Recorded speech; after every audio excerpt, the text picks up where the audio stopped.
Almost 250,000 pupils sat a GCSE in religious education last year, making it more popular than art and design, business studies and design and technology. Yet there's a shortage of specialists to teach it. A campaign's been launched by teaching groups and religious organisations to attract more graduates to make a career teaching RE. But with a recruitment problem across the profession, how successful will that be? Joining me is Jack Worth, lead economist at the National Foundation for Educational Research, and Catherine Hughes, head of RE at St Cuthbert's Roman Catholic School in St Helens, Merseyside. Catherine, first of all, you're something of a rarity nowadays, a theology graduate who trained to become an RE teacher. Why is it important to have people like you teaching the subject rather than sort of non-specialists with just a bit of space in their timetable? Right, I think it's so important that we're specialists, then we can be confident and passionate about our subject. I think in today's society that's always complex. Having those discussions with pupils to allow them to personally develop, that they can contribute to the globalised workplace, is so important to make them get relevant and that we can teach good RE. And do you think actually having a theology degree helps significantly? I think it does help, but if you're a non-specialist, there's so much support out there for you to become more confident and passionate. There's a wealth of resources. You could use your local sacras with faith representatives. Culham St Gabriel Trust have loads of online free courses. We've got a huge community of well-established teachers. Now, Jack, you've published figures last week. What do they tell us about teacher recruitment across all subjects at secondary school, and how does RE compare to other subjects?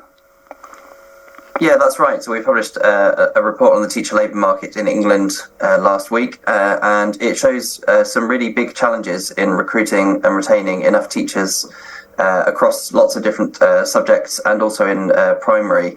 As part of within the graduate labour market after the pandemic is very competitive, and also there's longer running issues affecting the recruitment and retention, how attractive the teaching profession is more generally.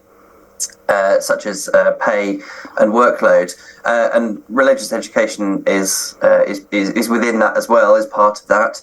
So it's only recruited enough teachers to meet the target set by the government in terms of how many teachers are needed to maintain supply once since 2013. So it's kind of part of these long-running challenges. And I see that half of RE teachers are teaching another subject as their primary focus already. Yes, absolutely. Yeah, because RE teachers are often situated within humanities departments, and there's been a big focus over the last 10 years in terms of increasing the amount of history and geography that pupils are learning, and RE alongside that. Now, Catherine, is there a feeling, do you find that sort of RE is a bit of a Cinderella subject that isn't really given that much prominence? I mean, do you find yourself having to justify why it matters? I'm very lucky in my school that it's important. We get curriculum time, but I think maybe across schools we need to campaign and work together to raise the profile so people understand that it is relevant in today's changing society. And it's not about the RE teachers having a faith. It's about, in some schools, it's about allowing students to contribute to society, discussing those big questions that we all have, and how we do that in a confident and safe environment for the students. And what do you find that children say to you? Do you sense that it matters to them? Oh, definitely, without a doubt. I mean, I think it's a privilege to teach RE because the discussions that we have day to day, it sparks their minds. And in a subject that doesn't necessarily have a correct answer, we don't all know the answers, learning from the students is just amazing. It's honestly such a privilege. Whether it's life after death or evil, their contributions on their aspect, their life, is so profound. And that's one of the benefits of it. That's one of the best things about RE, those discussions with the students. So, Jack, what do you think can be done? I mean, some subjects get a bursary, don't they, from the government to encourage teachers into that subject, but RE doesn't get one, does it? No, absolutely. So there are subjects like maths, physics, chemistry, computing, which have also struggled with recruitment of enough trainee teachers into the subject for a long time, for many years. And they tend to attract quite generous bursaries of £25,000 for every trainee that trains. Whereas religious education hasn't really attracted the same level of bursary. So it's often had kind of modest bursaries of maybe £5,000 or £10,000.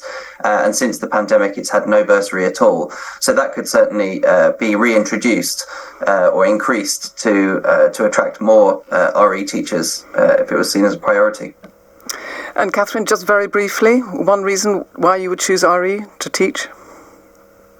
Because it allows students to become global citizens, to be the good Samaritan, that they can put what we learn in RE into action and make a positive contribution to society. Okay, thank you very much. Catherine Hughes and Jack Worth. And we did speak to the Department of Education, but because they're in talks with teaching unions, they say they aren't commenting on anything to do with teacher recruitment.